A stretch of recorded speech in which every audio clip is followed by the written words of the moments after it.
Hello again, friends. Welcome to webinar number 3, Meter as a Poetic Feature.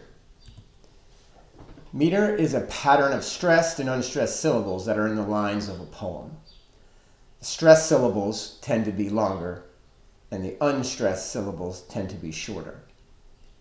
Meter is a poetic feature that provides a linguistic and sonic pattern for each line. It makes poetic verse rhythmic and melodious.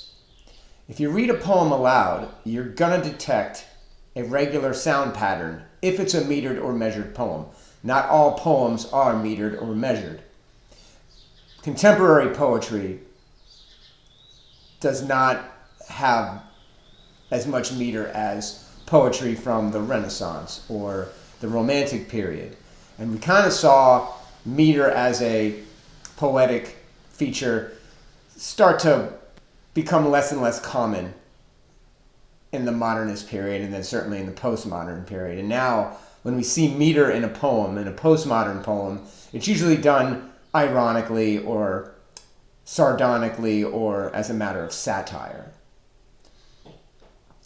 Meter is measured in feet, so a single instance of a repeating pattern of an unstressed and or stressed syllable is called a foot. So let's listen to Sonnet 18 by William Shakespeare, and I think you'll be able to detect the meter in it. Sonnet 18. Shall I compare thee to a summer's day? Thou art more lovely and more temperate. Rough winds do shake the darling buds of May, and summer's lease hath all too short a date.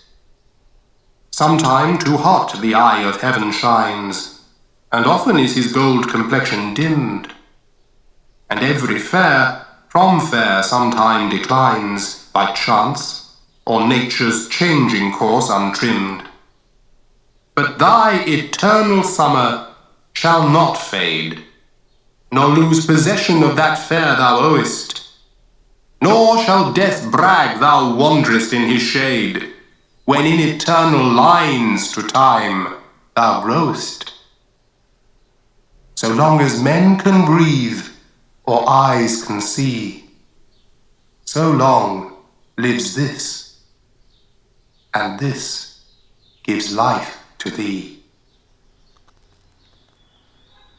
So here are 4 lines from Shakespeare's sonnet, and it has the rhythm, the meter, identified.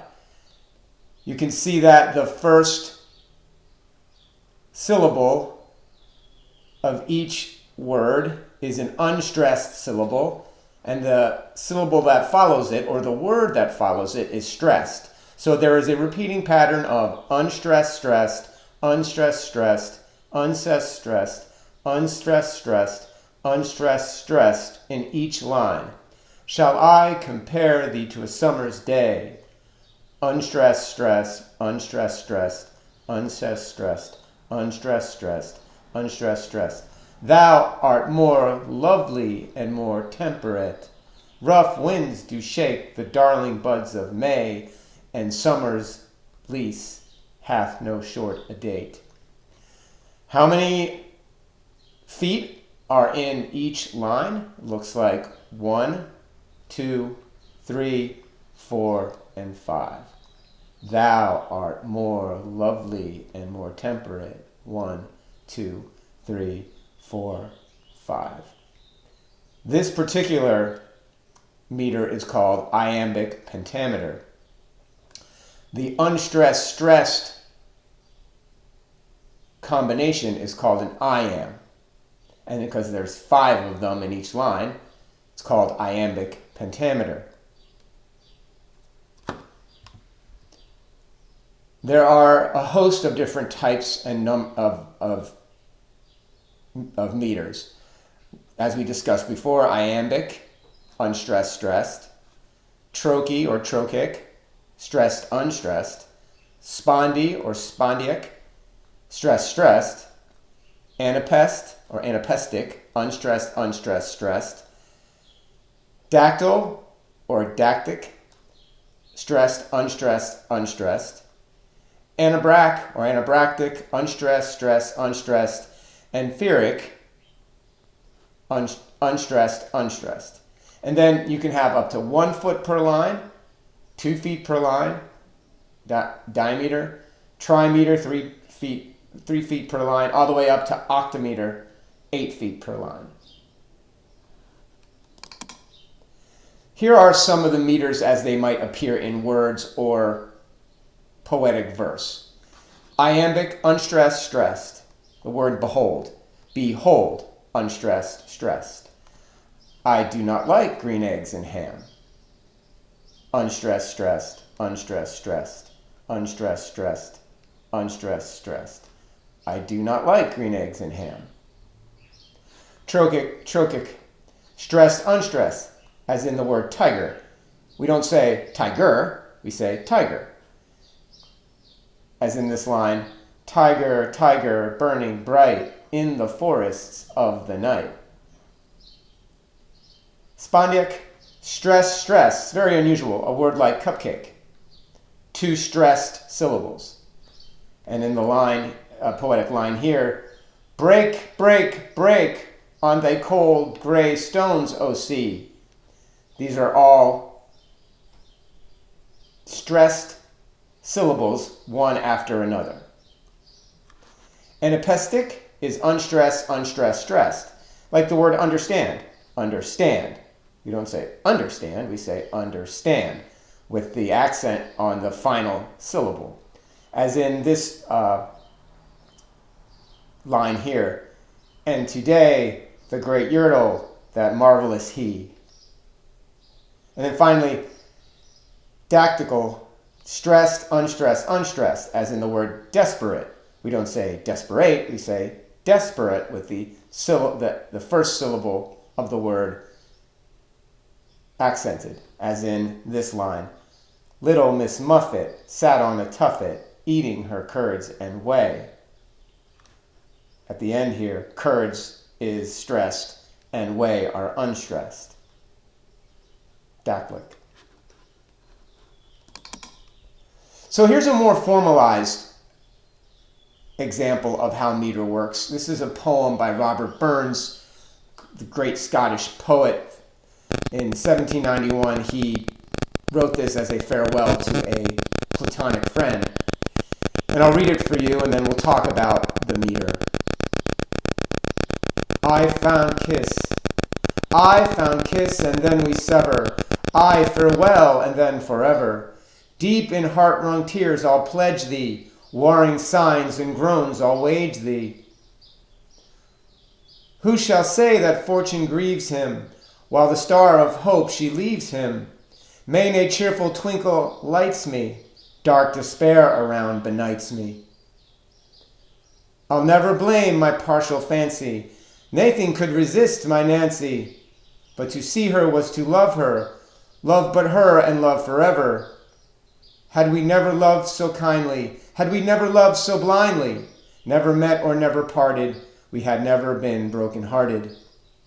Fare thee well, thou first and fairest, fare thee well, thou best and dearest, thine be ilka joy and treasure, peace, enjoyment, love, and pleasure.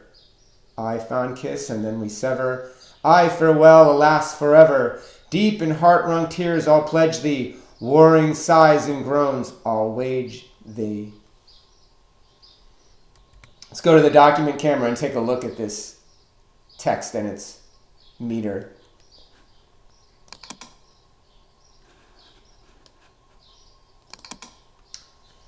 So first step in analyzing meter is to identify it.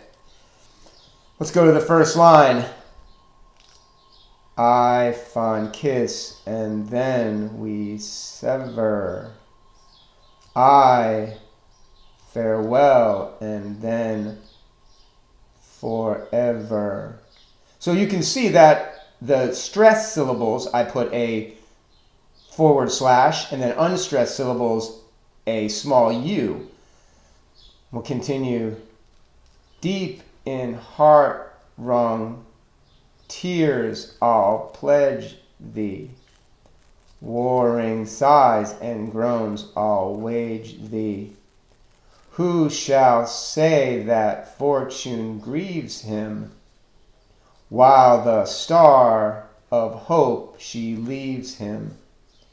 Mene a cheerful twinkle lights me, dark despair around benights me. So let's take a look at the first line. We have 1, 2, 3, 4 feet. We'll separate the feet this way. 1, 2, 3, 4. 1, 2, 3, 4. Let's see if the pattern remains. Stress, unstressed, stress, unstressed, stress, unstressed, stress. There's 4 more feet. Deep in heart-wrung tears, I'll pledge thee. 1, 2, 3, 4. Warring sighs and groans, I'll wage thee. 1, 2, 3, 4. Who shall say that fortune grieves him? Unstressed, stressed, unstressed, stressed, unstressed, stressed, unstressed, stressed. And you can see that the pattern is quite stable throughout the first stanza. And if you think back to the full recitation I provided you, this meter continues throughout the breadth and scope of the poem. So what we have is unstressed, stressed as the rhythm, and then we have 4 feet per line. So now we can identify what meter is in this poem. So we'll just go back to our presentation. So stress unstressed is trochee or trochaic, and then there are 4 feet. So it looks like we have here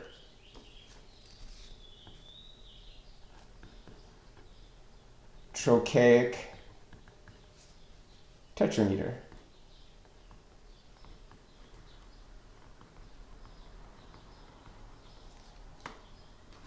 Just a quick trip back to the document camera. Trochaic tetrameter. That is your meter for this poem.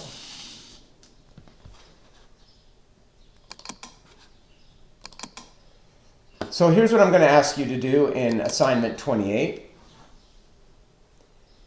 I'll provide you a text. In this case, it is Trees by Alfred Joyce Kilmer, poem that was published in 1913. I'll read it for you. I think that I shall never see a poem as lovely as a tree whose hungry mouth is pressed against the earth's sweet flowing breast, a tree that looks at God all day and lifts her leafy arms to pray, a tree that may in summer wear a nest of robins in her hair, upon whose bosom snow has lain, who intimately lives with rain. Poems are made by fools like me, but only God can make a tree. So in assignment 28, I'm going to ask you, is there a repeating pattern of stressed and unstressed syllables in this text? If so, how many feet or instances of this pattern appear in each line? In each foot, where are the stressed and unstressed syllables? And finally, I would like you to describe what effect this meter has in the text. What type of tension does it create? What does it do for the poem? That awaits you in assignment 28. And I thank you for your attention, and I look forward to seeing you again in webinar number 4.